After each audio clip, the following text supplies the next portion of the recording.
तमाम असांजी सुठी फनकारा रेडियो टेलीविज़न सिंध में मशहूर असांजो जहिड़ो हाल आहे तव्हांखे हिकिड़ो आइटम हिननि जे इसरार ते तव्हांखे ॿुधाइण था।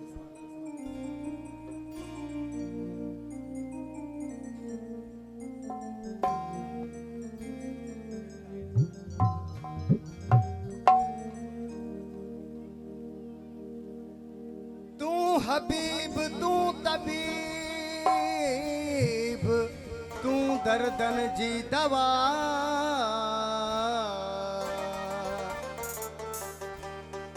जानब मुझे जिया में आज़ार जा अनवा साहिब दे शफा मियां मरीजन खे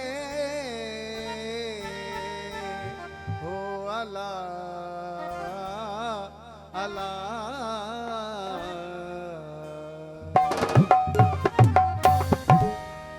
लगती नहीं दवा दवा लगती नहीं